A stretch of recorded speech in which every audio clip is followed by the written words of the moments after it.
Mm. Yes, yes. Uh, Good day, everyone. Before we actually get started, I would like to ask a very quick question.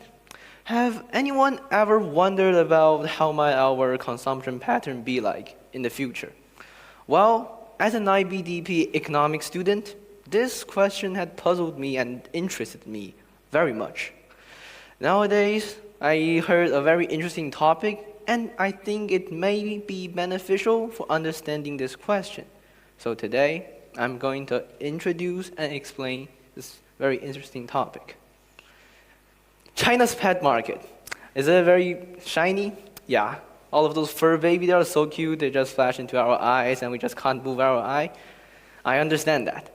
So why is this industry so special, so interesting? While China had experienced a depression after COVID, we actually had a very, very bad economy. When the whole society is talking about lack of job opportunities, cut in salaries, or depression. This industry undergoes a very unique trend, a huge jump in the gross domestic product. So why is all of those happening? Well, let we look at a group of data at first.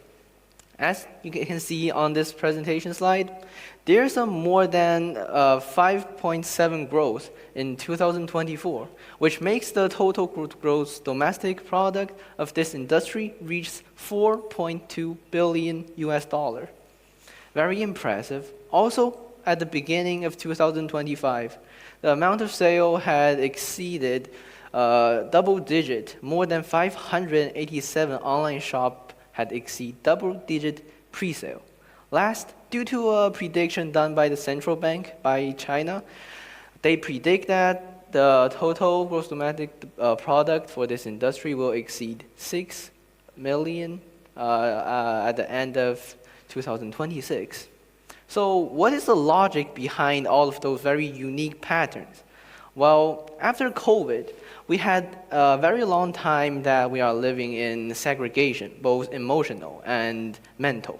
We are hard to get enough emotional companionship. We are living in an environment that is lack of like mental support, causing more and more people to focusing on how a product can provide emotional value.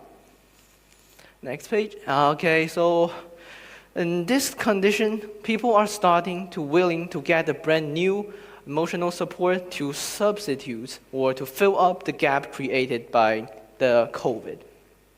However, the normal ways to do so aren't available anymore.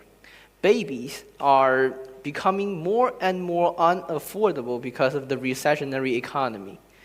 Because raising up a baby isn't just the money for diapers and food. It's education, sheltering, and dressing, and all of the things. All these adds up, creates a huge barrier, which stops many families from getting a baby.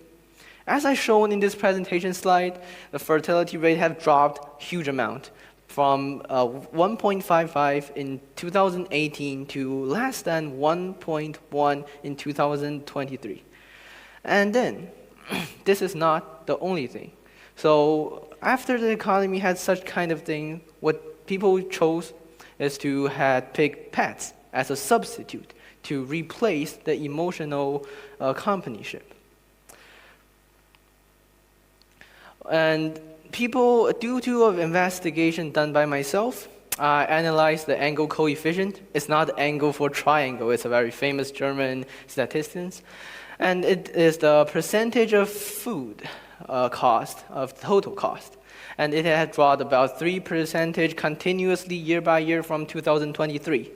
This does not reveal that people are cutting budget for their pet food. This reveals that people are more curious and more willing to spend money to increase their pets' life quality and providing them with a better and more fun, more enjoyable life. Okay, so let's do a quick conclusion. All of those things adds up, we can reveal a story that pets are becoming a very important member of our life. And I was going to take one of my great friend John as an example. Last year, he adopted a cat. And few weeks ago, he invited me for short talks. When I entered the cafe and I saw him, he is like a survival expert. His hair and mustache seems like shrubs that haven't been trimmed for decades. I was like, dude, what is going on? He said, not something big, but just another cut in salary. I don't know why am I the only one who is bearing such a kind of thing? Or is the whole society finished? I mean, why is this happening to me? I said something to make him feel better, and he thought we come to the next topic, the gym membership. He's concerning whether she is going to pay for the gym membership for the next year. And I was like, just pay for it. He says, no, it's out of my budget. I mean, 300 isn't a lot, but it is way more exceeding my budget. I mean, then I said, just cancel it, drop it. And he's like, no, it's my favorite hobby. You can't just drop it like this. I mean, I can't just drop it like this. It needs to have a better ending. And the conversation lasts for a very, very long time and making me frustrated. And so, on the second day, I visit him. During the dinner time, he showed me a very, very fancy object. At first, I don't understand what that is.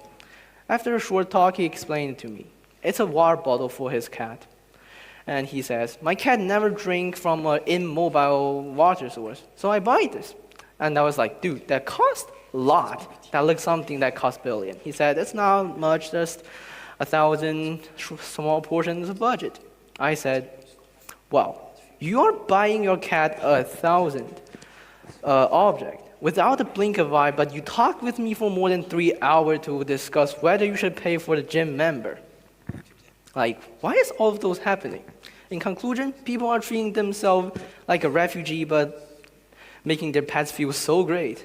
So, in conclusion, I think the consumption pattern in the future is going to shift from only physical satisfaction to emotional fulfillment. Due to this, in the future, I think we should just give others more support, because we are now living in a very fast-paced life. Everything is developing so fast, we can barely keep up with the world. So whenever your friend needs some emotional support, I think we should really be there to back them up instead of just saying, no, it's not my business. Like, thanks for listening. That's everything I want to say.